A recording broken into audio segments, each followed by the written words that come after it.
Selamat siang semuanya, perkenalkan nama saya Benedictus Rangga dengan NIM 4181973 dari IK2 Universitas Komputer Indonesia. Di sini saya akan mempresentasikan tentang permasalahan pembangunan hotel di Yogyakarta.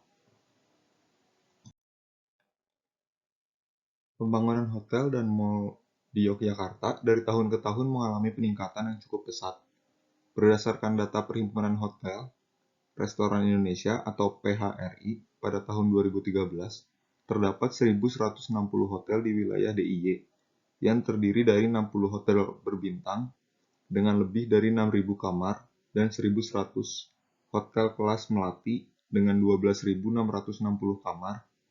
Sedangkan berdasarkan data Badan Pusat Statistik DIY, jumlah hotel di Yogyakarta sampai awal 2013 mencapai 401 unit, terdiri dari 39 hotel berbintang dan 362 hotel non-bintang. Selanjutnya, ada deskripsi permasalahan.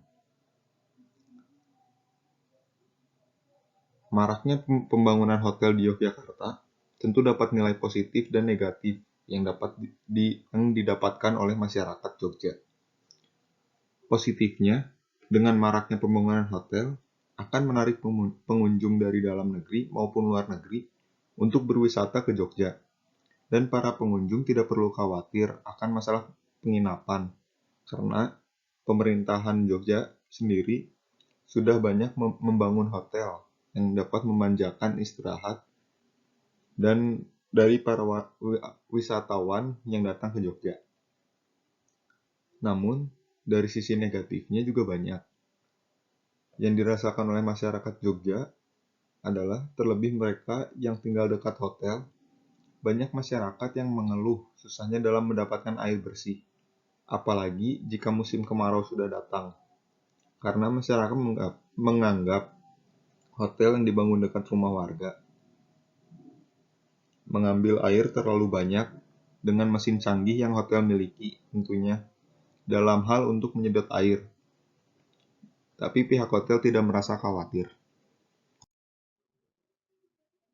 Selanjutnya, air merupakan suatu yang sangat diperlukan oleh seluruh makhluk hidup.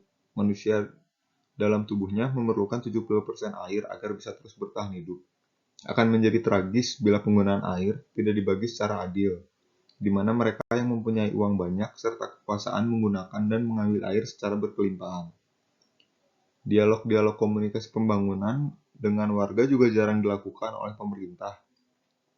Pemerintah malah lebih banyak melakukan dialog pembangunan dengan para pihak-pihak swasta atau mereka yang mempunyai modal. Padahal, jika kita berbicara kan suatu pembangunan, tidak hanya melibatkan pemerintahan dan swasta saja, namun masyarakat juga harus dilibatkan agar pembangunan yang dibangun bisa menguntungkan semua pihak. Selanjutnya ada solusi permasalahan.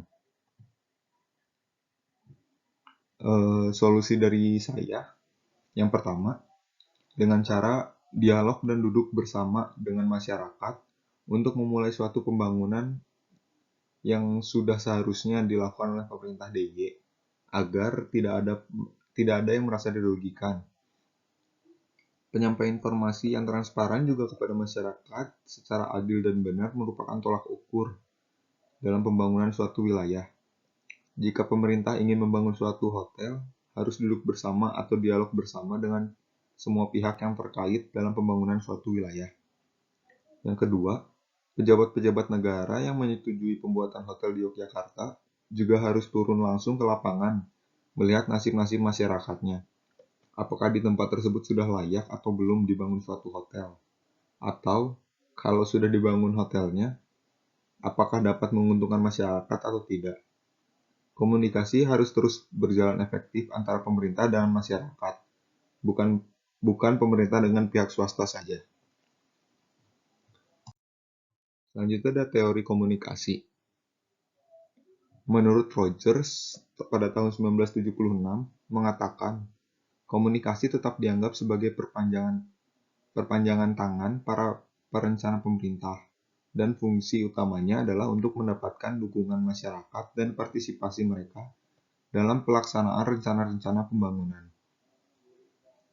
Dari pendapat Rogers ini, jelas bahwa setiap pembangunan dalam suatu bangsa memegang peran penting, dan karenanya pemerintah dalam melancarkan komunikasinya perlu memperhatikan strategi apa yang harus digunakan untuk menyampaikan pesan sehingga efek yang diharapkan itu sesuai dengan harapan.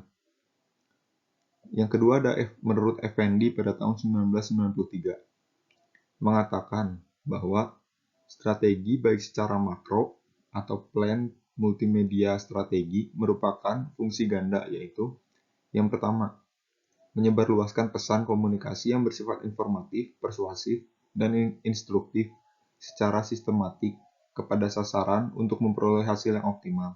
Yang kedua, menjembatani cultural gap akibat kemudahan diperolehnya dan kemudahan dioperasionalkannya media massa yang begitu ampuh yang jika dibiarkan akan merusak nilai-nilai budaya. Sekian saja yang dapat saya presentasikan pada hari ini. Mohon maaf bila banyak kekurangan dan terima kasih.